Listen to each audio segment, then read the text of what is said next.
Noise11.com. We welcome Uli Jon Roth to Noise 11 for the very first time with great news.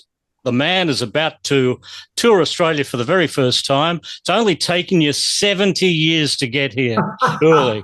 Let's hope you don't leave it another 70 after this. Yeah, that's a good point. Yeah, right. I stay humbled. When you do the live show, the Scorpions, which was such a short period of your life, is such an important part to the live performance these days. It used to be for quite a while. You know, I did the Scorpions Revisited and Tokyo Tapes Revisited shows, basically looking back at the material and making it come to life again, you know. My current program in Japan and America is totally different. I hardly play any of that. But for Australia, I'm going to play that program because it's the first time I'm coming there. And also the promoters asked me to do that. So I'll gladly oblige. You know, we're doing basically mainly original early Scorpions classics, you know. Yeah. A little bit of Hendrix, a little bit of Electric Sun, but you know, and also one song by my brother Zeno. But other than that, it's mainly Scorpions Revisited. Because the Scorpions, you joined on their second album and stayed for 4 albums. And a lot of the songs that come off those 4 albums that you do perform live, you've performed them live more over the years than they ever have. That's probably true. I mean, some of them, like Sails of Charon, we actually never performed live. We tried at rehearsal, but it didn't really work out, so we never included it in the program. And yeah. Well, that song in particular, that's become iconic, I guess, and probably because of the live performances that you do. Skipping over a song like that, but it's taken on a life of its own, hasn't it? Without even the Scorpions being able to perform it. Yeah, it really has taken on a life of its own in a big way, because now I'm doing an orchestra version, which I think the original was maybe 4.5 minutes or whatever. Now it's expanded to 15 minutes with mainly new music, all derived from the initial idea of Sails of Charon. So when I wrote it for the orchestra, I stuck to the original in the sense that I've used all of the original ideas and material, including the guitar solo note for note, but I embedded it in a very orchestral kind of setting, and then moved on from there and expanded everything. It became quite a piece, actually. You've done your work with the orchestra over the years, also with G3, your own solo stuff, also with the Scorpions. What's the point of difference that you find? How do you have to adjust what you're doing in a live environment in those different formats? Well, each of these formats is actually completely different. You know, when I'm playing the rock thing, the Scorpions, you know, Electric Sun, Hendrix, I play very much in the same spirit that I used to. I have the loud amplifiers, and believe me, they're loud. And that's the only way you get that authentic sound from the 60s. You know, which I basically learned from listening to Jimi Hendrix live. You know, I heard the sound, it went right in, and it never left my my field of vision. You know, so I aspired to get a very similar sound, and I did. And so the tone that I play in these shows is very much an original tone as you would have heard it back then, you know, and not many people do that anymore because most of them have unfortunately died now, passed on, or don't play anymore, or gotten ill, whatever. There's only really very few around who still have that authentic 60s sound and have played in the 60s, you know? So that's one thing. But when I play with orchestras, it couldn't be more polar opposite.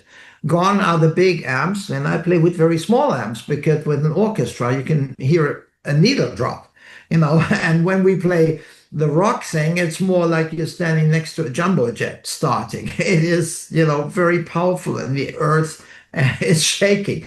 With an orchestra, it's just your inside that's shaking, I guess, and trembling with the music. You know, I love it a lot. The all the dynamics and all the thousands of different shades and articulations that you can do in the classical field, if you know how, you know. So I'm combining the technology of today and using electric instruments and combining it with the best of the past, the violins, the cellos, the timpani, and all that. And it's not an easy venture. It's very difficult to make these things blend, and it took me actually years to find the right approach. But now we found it, and I'm very happy about that. The Jimi Hendrix songs that you've been performing, I think all along the Watchtower, you probably performed that more than Jimi ever got the chance to perform in his day. Little Wing of 619, very important Hendrix songs to Hendrix fans, and it's great that you are keeping those songs alive. When you do your shows. But that connection with Jimi Hendrix, Monica, your ex-wife, and her association with Jimi Hendrix being the last girlfriend of Jimi Hendrix, gives a very, very unique perspective to you, I would imagine, when you perform the songs of Jimi Hendrix. Yeah, I feel very close to all that. And you're right, it goes way beyond the music, you know. There's like a bit of a destiny factor here, you know. I mean, from the beginning, when I first heard the music of Jimi, I felt very much attracted, not just to the music, but the whole message and all that, you know. And once I got older, I began to understand more what it's all about. In the beginning, I think I understood the music, but not so much the other things, you know. And Jimi had a lot to offer. He was a creative genius of the first order, and there's not that many in rock or anywhere else, you know, of that level of inspiration. He created a completely new style of music using blues and whatever, you know, but took it into a completely new stratosphere. He was very much my number one influence for many years. And then came a point, I mean, I've always had one foot in the classical camp, you know. I mean, I started learning music by studying with an orchestra trumpeter, you know, that's how I learned to read music, you know, not the piano, but of all things, the trumpet, you know, before the guitar.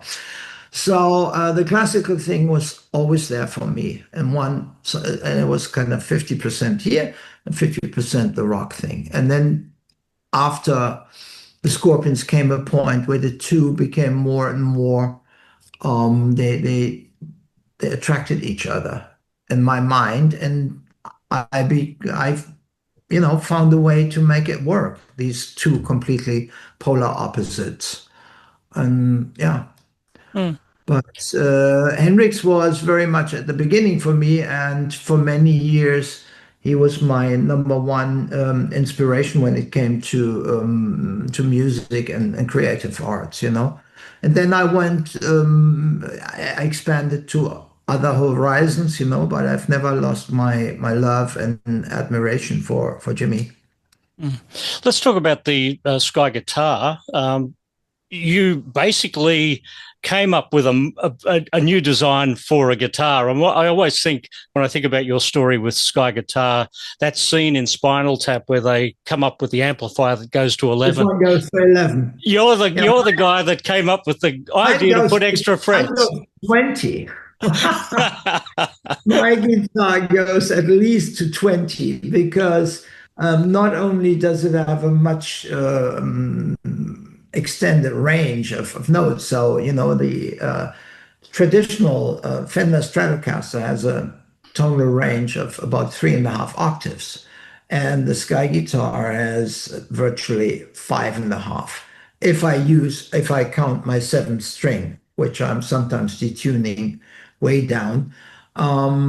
So it's actually a different instrument, but rooted in what went before. It's rooted in all the best things that a Stratocaster has and the Gibson Les Paul. I wanted an instrument which was kind of like the child between the two, going into the future.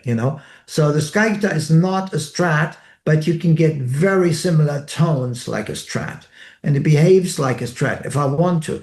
It's not a Les Paul, but you can get very, very similar tones out of that. And to me, that was something I always wanted, to have this kind of broad spectrum of tone. And in terms of playability, the thing is just a monster. It drives like a very comfortable Mercedes, but it has the power of a Formula One. And you do need how to know how to use it. It's not really for beginners. Even some advanced players were shipwrecked when they first tried it. Also, a lot of people don't know how to do the scallop, playing on the scallop neck, and then the seventh string puts a lot of people off. But of course, we also have six-string models.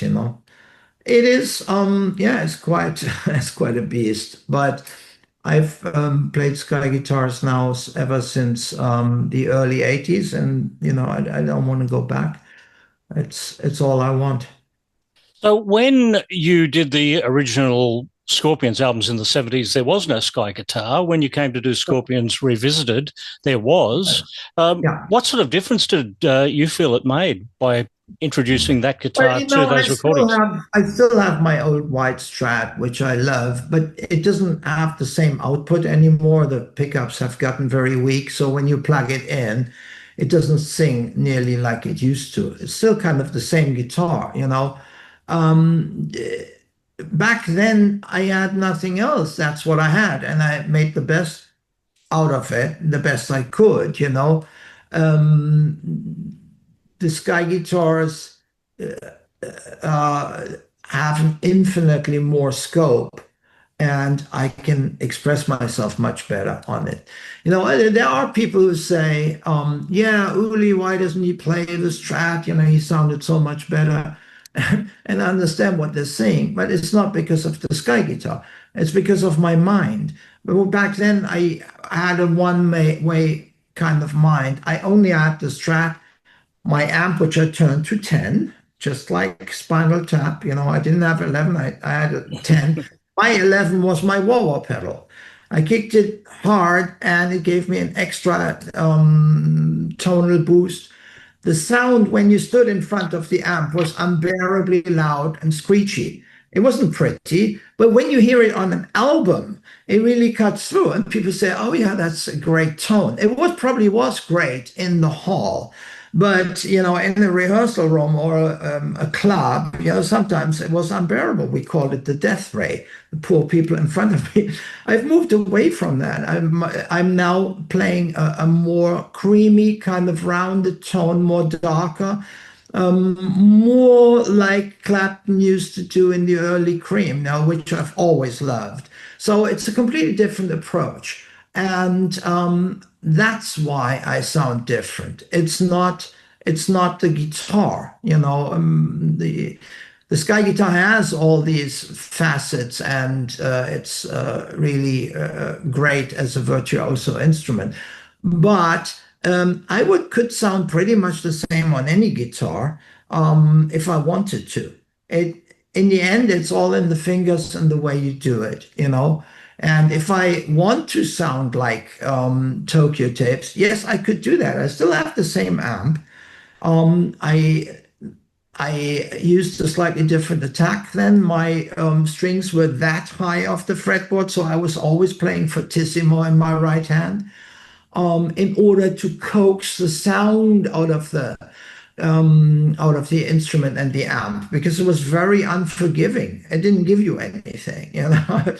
You had to really steal it and tear it from the amp with all your might. I remember that, and sometimes it was a big struggle. Now the things are technically much more demanding there. When I play Vivaldi's Four Seasons or whatever, I cannot use that same approach that I did on Tokyo Tapes or Virgin Killer. It's completely different.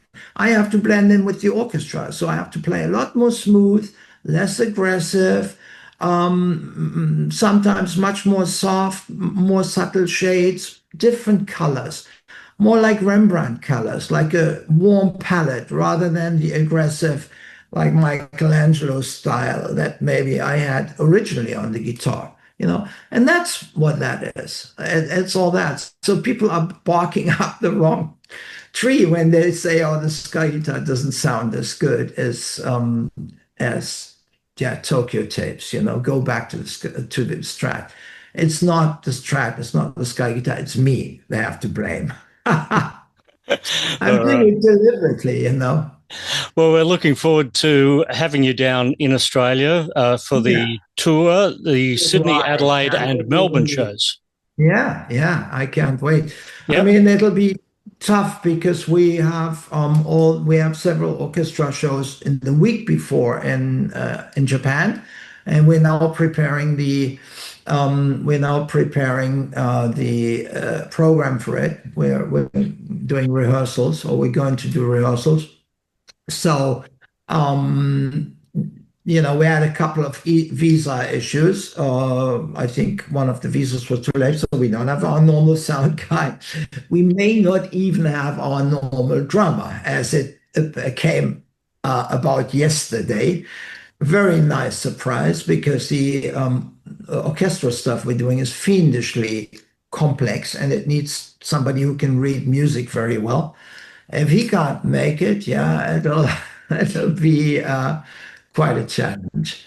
But we shall see. You know, there's always a different solution. You know, and yeah, I don't panic. You know, I should, I guess, but. It'll be all right on the night. Well, you're a bit like Halley's Comet. You only get down here every 70 years. So if they miss it this time, they've got to wait a whole lot longer until you come back around the universe and land in Australia again. Well, yeah, I want to see some koalas, you know. I love these critters. Yeah. Koalas, kangaroos, the platypus, and the echidna. You've got, I've never been there, you know, so I'm really looking forward to it. So does my entire band.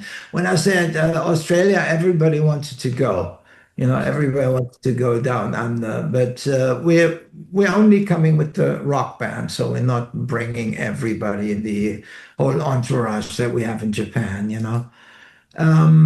Yeah, and we shall see how it goes, you know. So you're playing some great venues to rock out. The Croxton in Melbourne, that's a great venue. So I'm in Melbourne, so I look forward to seeing you at that gig. Oh, yeah, come backstage. We'll chat. Yeah, we'll talk koalas. Yeah, exactly. Yeah, bring one, but make it have some earplugs, you know. Yeah. I'll bring my koala to your show. Yeah, bring your koala. It's a deal. Your pet koala. Yeah. Done deal. You'll be like Crocodile Dundee. Yeah, well, I'll leave the crocodile at home, but I'll bring the koala. It was really funny. Yeah. Really great to talk to you here at Noise 11. All right. Thank you very much. Cheers.